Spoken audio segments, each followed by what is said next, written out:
pessoal, vamos continuar com a nossa aula de ergonomia. Essa nossa websérie vai decorrer do nosso semestre inteiro, né?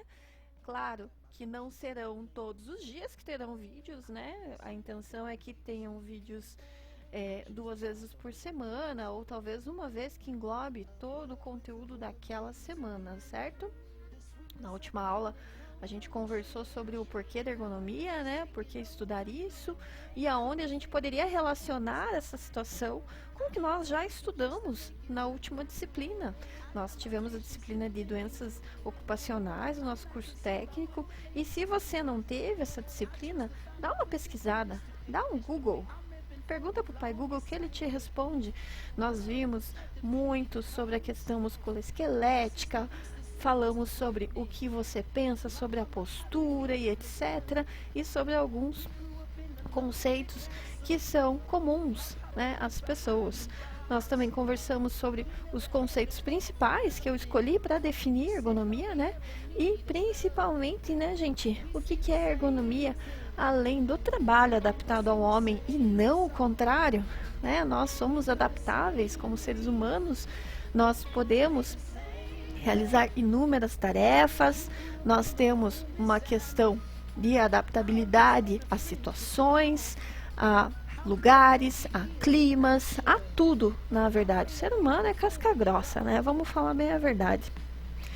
Mas, no contexto, na parte vista no que engloba a saúde ocupacional, a segurança do trabalho, não é isso que buscamos, né? Porque, afinal de contas, você como trabalhador deve primar pelo seu bem-estar, né? Lembram-se que no último vídeo eu até comentei, se você está numa atividade que você não gosta, olha, planeje, faça algo, melhore o teu estudo, melhore as situações para que você possa avançar, alavancar e começar a executar, começar a trabalhar com alguma coisa que te agrade, alguma coisa que seja bom para você. Eu peço desculpas porque passou uma moto muito barulhenta aqui do lado de casa. Mas acontece nas melhores famílias. Vamos continuar então. Já conversamos sobre isso, né? Sobre a definição da palavra ergonomia, né? Também falamos sobre as definições de Kromer, Grandian, Nitiruida e Karvolsky em 2005. Eu prometi que passaria essas bibliografias e vou passar nas descrições sempre dos nossos vídeos. Se houver algum link que direcione a compra, eu também vou colocar. Geralmente eu vou postar algum link que vá para Amazon, alguma coisa assim, tá bom? Nossa definição, né? Segundo Nitiruida, de novo, ergonomia, adaptação do trabalho ao homem, e lá vamos nós. Então, o objetivo de hoje é que a gente converse sobre os domínios da ergonomia. Poxa, será que a ergonomia tem algum tipo de estudo, algum tipo de foco principal, né? Nós teremos alguns focos que nós vamos conversar agora. Então, como já falamos anteriormente, pense, falo em ergonomia, a primeira coisa que você lembra qual que é? Poxa, eu vou pensar primeiro na minha postura, eu vou pensar nos materiais, certo? Então, esta parte, esta definição da ergonomia, ela tem a ver com a ergonomia física, certo? Então, sempre que eu falar para você sobre ergonomia física, eu vou referenciar posturas de trabalho, eu vou referenciar a forma como eu lido com os materiais, né? Pode ser o quê? Por exemplo, algo que seja palpável, como que eu pego o mouse, como que eu pego um teclado, como que eu pego uma caneta, como que eu pego uma ferramenta, tá? Então, nesse contexto, eu estou pensando em fisiologia, estou pensando no meu corpo, estou pensando em biomecânica. A ergonomia, ela é estudada na parte estática e na parte dinâmica. Posteriormente, nós vamos chegar a isso, tá? Tudo que é relacionado à atividade física, o quanto de metabolismo você gasta para executar determinada tarefa. Qual que é o teu esforço para isso?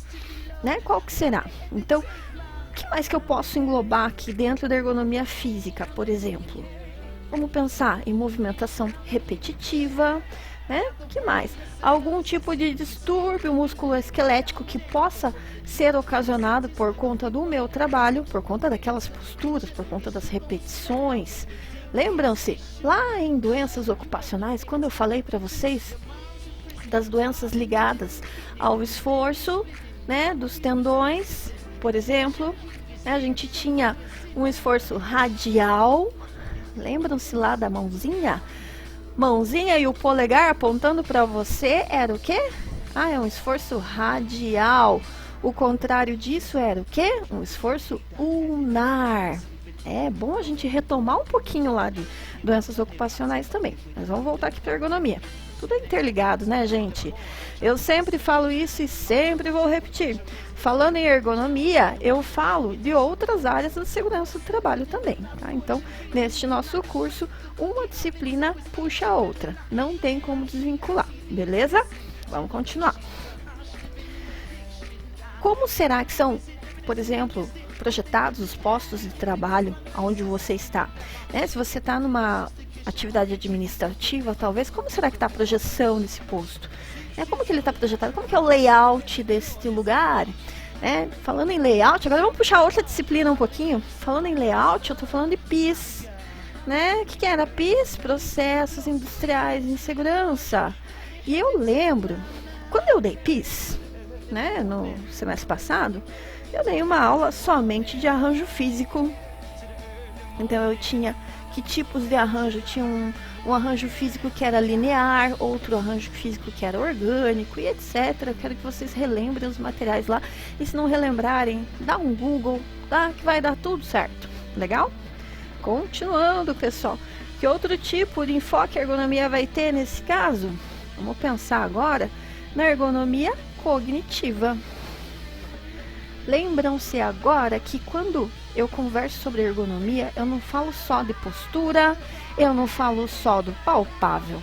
Agora eu vou falar um pouquinho do que é mental, né? Como será que a sua carga mental de trabalho, como será que são os efeitos de percepção, de uso de memória, de raciocínio, né? Como será que a sua resposta àquela função, como será que você está? Como será que a sua tomada de decisão? Será que você precisa realizar somente aquela determinada tarefa? Né? É uma tarefa especializada e você realiza somente aquela tarefa? Ou será que você tem um processo de trabalho? Né? Será que você toma decisões? O que você fará neste momento? Né? O que você fará num segundo momento ou num terceiro momento? E o quanto isso vai ser importante para o processo como um todo. Eu quero que vocês lembrem-se também como que é a interação homem-máquina. Não seria somente homem-computador. Eu gostaria que vocês pensassem de forma mais ampla e lembrem que nós temos pontos de operação com as máquinas. Não pensem somente na estrutura de um escritório, mas pensem também em outras formas fabris, em outros tipos de indústrias, e nesses outros tipos de indústrias, como que é o ponto de operação, qual que é a interação do homem com aquele maquinário a que ele está operando. Exemplo, né, básico e clássico, serra circular, aonde está o ponto de operação, onde você coloca a madeira e você opera empurrando aquela madeira em direção à serra, e essa serra tem um movimento discordante, né? Vamos lembrar dessa situação e eu lembrarei a vocês de várias N formas, ok? Também é ligado à ergonomia cognitiva as questões de confiabilidade, as questões de estresse de origem profissional, as questões também de treinamento. Então percebam a quantidade de coisas relacionadas à ergonomia. Agora eu saio um pouquinho lá da questão postural, fisiológica e venho para a parte psicológica. E por fim, hoje vamos falar até a ergonomia organizacional, ou seja, eu preciso ter um controle dos processos de trabalho, eu preciso saber como anda a organização da minha indústria, da minha empresa, do meu escritório, sabe-se Deus, aonde você está estudando esse processo ergonômico, certo? Como que são as políticas internas daquela empresa? Como será que existem, talvez, né, nessas políticas internas, será que existe um plano de carreira? Isso também tem a ver com o bem-estar, com o sentir-se bem no local de trabalho, com o criar planos e poder cumprir esses planos. Afinal de contas, gente, ninguém fica parado, né? Vamos falar bem a verdade. Quanto mais parado eu fico, mais entediado e crio um fator estressor por conta desse estar parado. Não quer dizer, contudo, todavia, que a pessoa que fica parada não gosta daquilo. Tem gente que gosta daquela função e gosta de ficar naquilo a vida toda. Agora, tem pessoas que são um pouco mais dinâmicas ou que realmente gostam de desafios e sempre estarão tentando alcançar um patamar a mais, ou mudar de profissão, ou mudar de posto de trabalho, ou conquistar algo novo. É aquela questão do trocar de carro, né? Você começa com um carro simples e você vai mudando. Vou melhorando o meu carrinho ano após ano, ou condição após condição, né? Porque afinal de contas não dá pra comprar carro todo ano. Não, no meu caso, né, que sou prof, certo? Isso não quer dizer que isso não possa acontecer, né, gente? Vamos falar bem a verdade. Afinal de contas, vale a pena sonhar. Com relação também à ergonomia organizacional, né, o quão participativos são os teus colegas? Será que você trabalha sozinho? Será que você trabalha com várias pessoas? Será que você necessita de um trabalho cooperativo? Ou será que você pode realizar tudo só, apenas? Né? Não preciso de ninguém, não quero falar com ninguém aqui, né? Como que funciona a situação, por exemplo, de agora, né? Nós hoje estamos numa situação de teletrabalho. Eu estou numa situação de teletrabalho e muitos dos meus colegas também, né? O quão será que isso é estressor para essa pessoa? O quão será que isso é estressor para vocês como alunos? Né? É diferente ter que assistir um videozinho, né? O meu canal do YouTube. É diferente você assistir a esta situação e ter uma aula comigo tete a tete, né? É bem diferente. Porém, contudo, nós podemos ter uma boa interação, nós podemos utilizar outros canais, e aí vem aquela questão de adaptabilidade.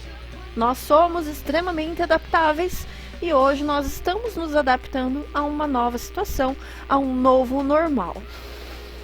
Legal, pessoal? Sendo assim, gente, eu vou encerrar a nossa aula hoje. Finalizamos os nossos enfoques de ergonomia e nos vemos na próxima semana com mais e muito mais, né, para vocês. Não esqueçam de que eu estarei sempre online, eu estou sempre à disposição de vocês. Vocês têm meu e-mail e se não tiver eu coloco ali na descrição do vídeo, ok? Muito obrigada!